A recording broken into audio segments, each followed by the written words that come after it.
Dans mon parcours de peintre, un moment important, c'était une carte postale de Madame de Sénone, qui est à Nantes, au musée de Nantes, qui m'a toujours suivie. Et j'ai fini par faire un jour une reproduction, mais à l'envers, que j'ai appelée Reflecting Thought.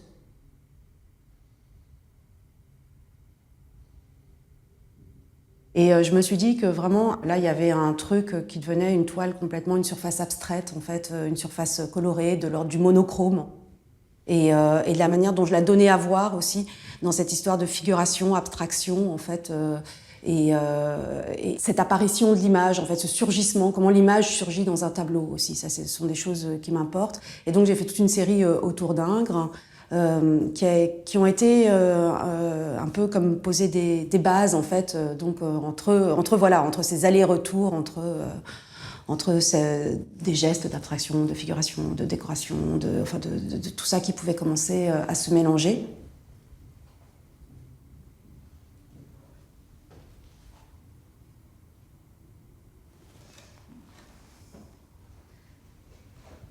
Ça m'arrive dernièrement beaucoup d'avoir des tableaux qui sont très maîtrisés et des choses qui me prennent des heures et qui sont là aussi dans un travail presque de méditation, où je suis complètement absorbée dedans et où c'est des tableaux où je vais passer les motifs que j'ai repris de William Morris, ces tableaux sur lesquels je peux passer 3 semaines avec un petit pinceau. Alors je pourrais faire une sérigraphie, mais que non, parce que moi ça m'intéresse justement toutes les variations qui vont se passer. Et à côté, j'aurai un autre tableau, en fait, qui va être mon tableau sur lequel, en fait, il y a un moment dans la journée, je vais mettre un trait, je vais mettre des choses de manière complètement jetée.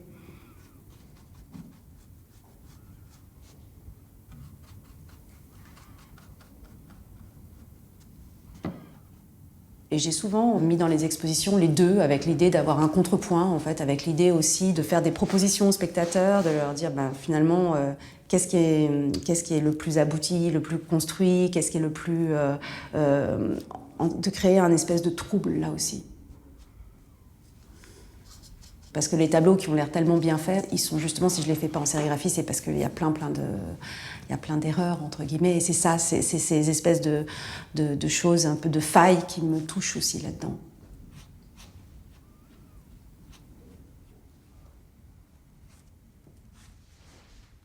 Les tableaux sont des captations par les couches, les choses ressurgissent, les choses enfouies peuvent se révéler à certains moments.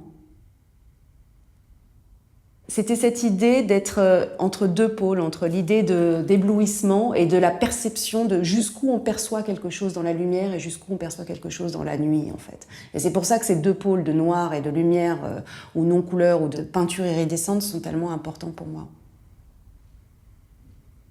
Comme s'il y avait un curseur et qu'entre ces deux curseurs, en fait, les choses, c'est qu'est-ce qui apparaît dans cet intervalle-là.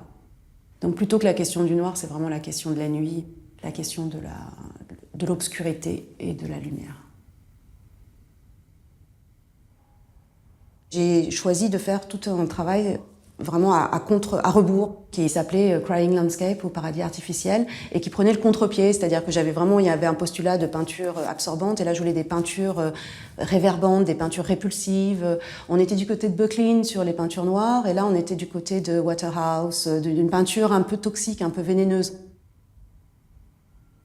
Et c'est à peu près là où je suis aujourd'hui, avec donc un vocabulaire que j'essaye d'enrichir au maximum, avec ce jeu entre motifs ornementaux et monochromes, de perception de la lumière.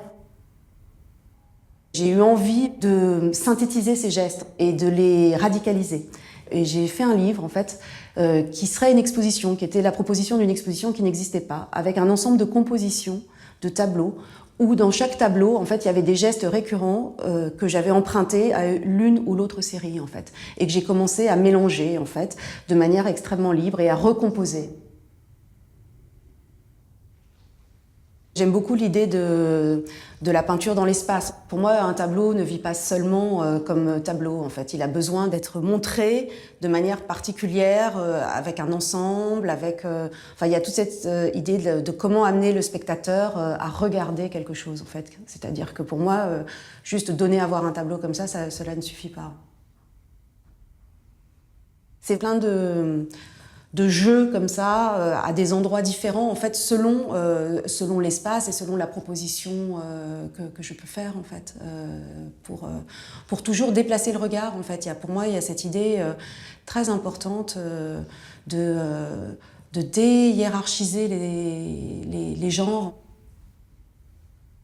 C'est vraiment cette attention au présent, cet arrêt sur le temps, ce moment de l'instant qui est de plus en plus pour moi important, et aussi dans ma peinture bien sûr. C'est aussi comment activer cette peinture et comment la rendre vivante, et finalement comment les œuvres, comment les peintures finissent par vous regarder autant que vous les regardez aussi. Au-delà de la sérénité, c'est quelque chose qui vous dépasse à un moment, quoi, qui se passe en vous en fait. Voilà, c'est vraiment l'idée de vous n'agissez plus mais vous êtes agi, quoi. Voilà, c'est un truc. Ça c'est des moments rares et incroyables.